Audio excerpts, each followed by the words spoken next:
The holidays. When they come around, that means two things: spending time with loved ones, and more importantly, watching animated holiday TV specials. We all know the classics, but there's one trio that seems to largely be forgotten, which is surprising, considering how at the time, they were not only beloved by audiences, but lauded by critics as well, each of them earning a nomination for a Primetime Emmy Award for Outstanding Animated Program, with one even taking home the prize. I'm of course talking about the Garfield Halloween, Thanksgiving, and Christmas specials. At a time when Garfield was at the height of his popularity due to the comic strip, these specials continued a new tradition of seamlessly crossing the orange cat over from the world of print into television. And their high quality cemented Garfield as an icon, to the point where they were airing alongside the legendary Peanuts holiday specials for years. And as someone who grew up with an affinity for Garfield and was lucky enough to have watched the specials annually, I want to share a few of my favorite moments from each one and examine how they were able to break free from the three-panel structure to give us some of the most entertaining and heartfelt adventures in the entire franchise. Now, I'll do my best not to give anything major away, but I will be quoting lines and discussing events that happened during the specials. So if you want to go into them not knowing anything, I'd say watch them before you go any further here. With that, let's take a look at the Emmy Award-winning Garfield TV holiday specials.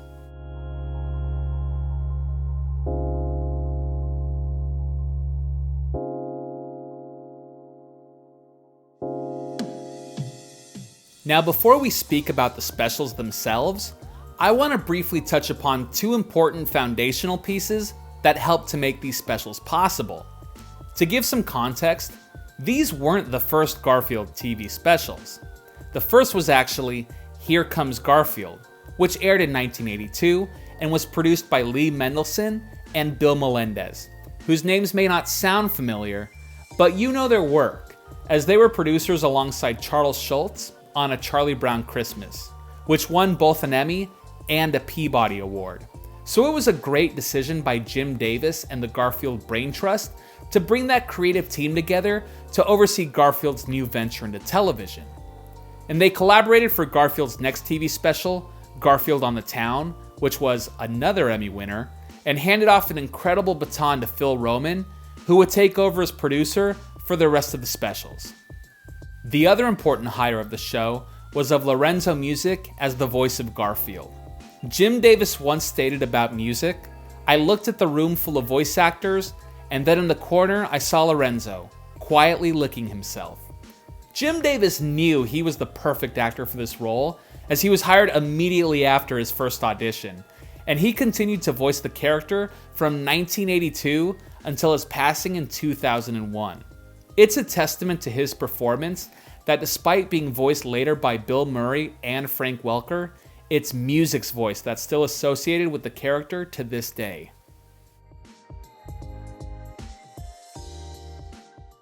Starting out with the first of the end-of-the-year holidays, we have 1985's Garfield's Halloween Adventure.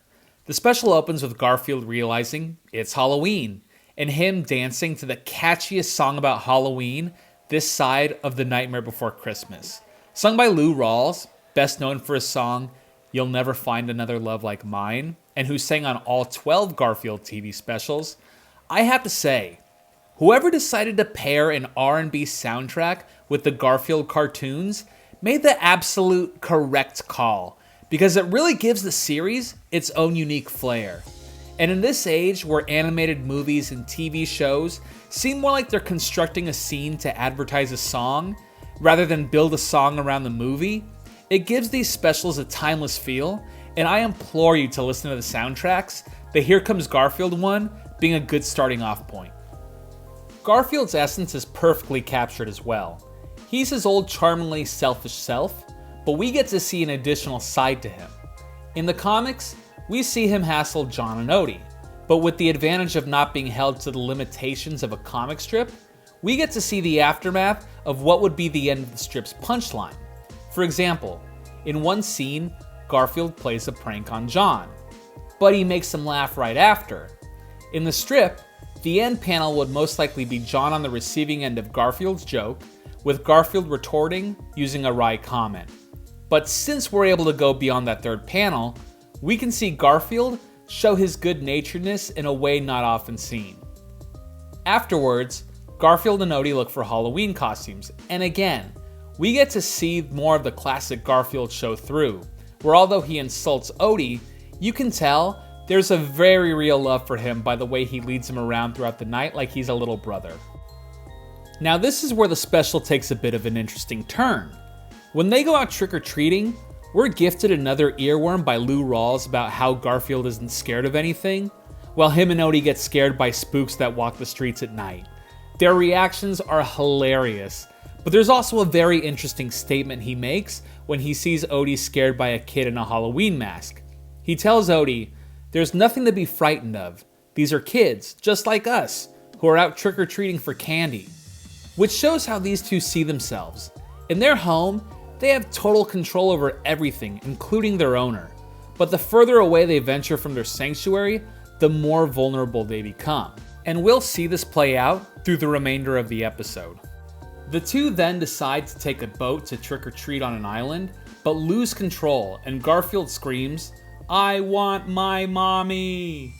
And give it to Lorenzo.Music for his amazing voice acting talent, because this is the first moment where you begin to get the impression that the two of them are encountering a real threat of danger. It's a unique perspective we don't often get with Garfield. The special then begins to get spooky, with them learning about the island's haunting history and the climax, which is unexpectedly scary, definitely earning the Halloween in its title. And I'd go so far as to say it's the most macabre piece in Garfield history, second only to its series of 1989 Halloween comic strips, which, trust me, you'll want to read them if you haven't yet. During this, we see real fear from the two pets.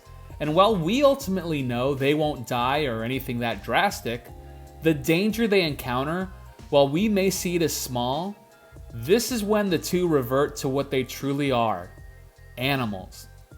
Animals who are dependent on their owner and at the mercy of the world around them. And after a short scene with Garfield and Odie in a river that actually made me hold my breath with anxiety, we come to the ending. And it's heartwarming and fun, and a great way to wrap up the story. And this was one of the 4 specials to win the Primetime Emmy. And when you look at how the series sort of settled into itself later on, the fact that the creative team took so many risks with the property that could have played it safe makes this not only one of the more horrifying adventures, but one of the most enjoyable. If you're looking for a scary Garfield tale that pushes him to the edge, this is the one for you.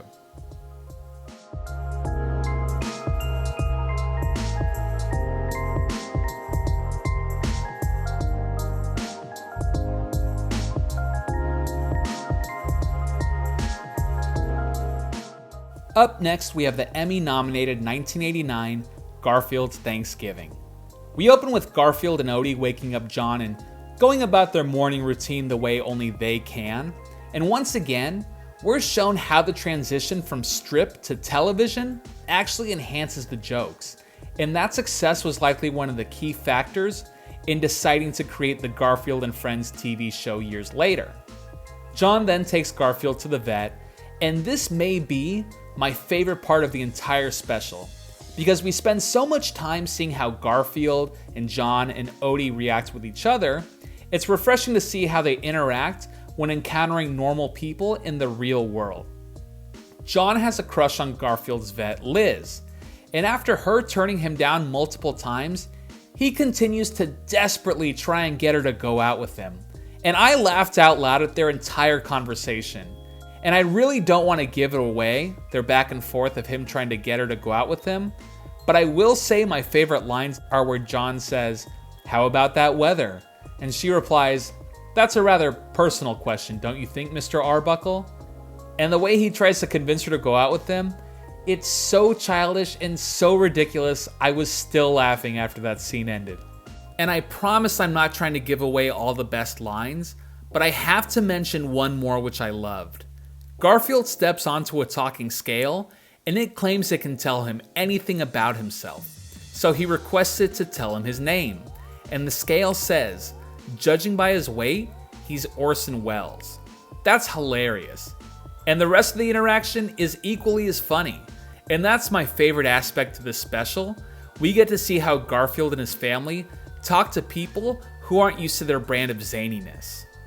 There ends up being a fun problem which has to be solved, and the entire special ends with a sweet moment around the Thanksgiving table and Liz giving John a kiss on the cheek. It's a charming ending, and sort of funny how at that point they were beginning to get romantic, but it took them over 30 years to finally reach that point in the comic strip. This special rides on the strength of the relationships between the characters, particularly the ones we hadn't seen much outside the strip until this point. It's got a lot going for it, so if you want to watch the funniest of the specials, give this one a viewing.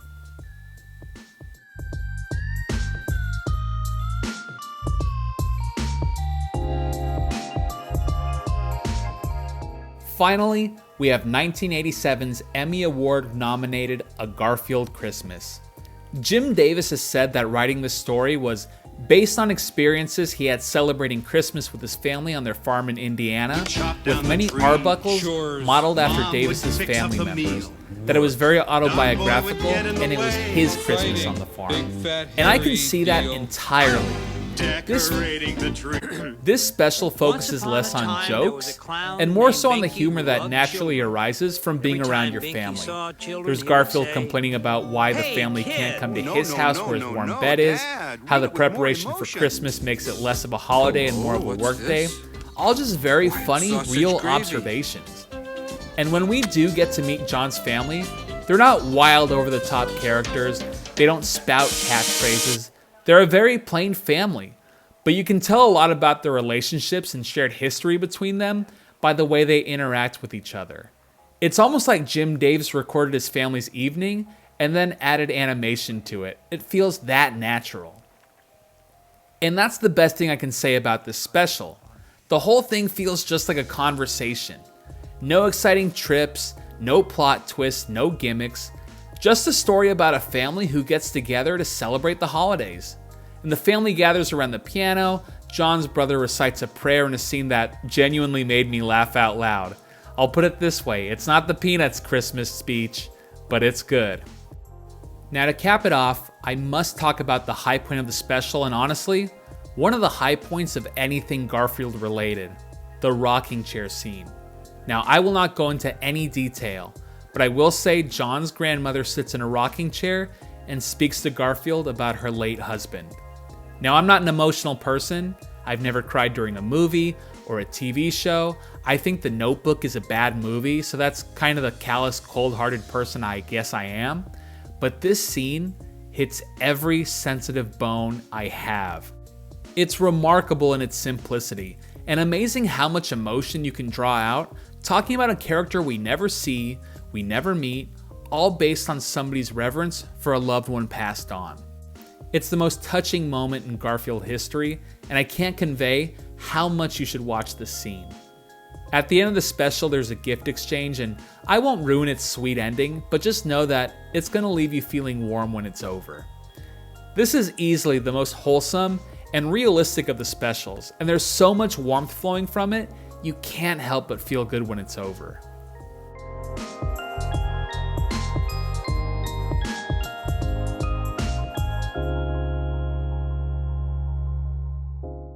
The Garfield holiday specials weren't the first, and certainly not the last of Garfield's climb to massive world appeal, but they do capture a moment in time where he wasn't only at the apex of his prevalence, but his artistic integrity.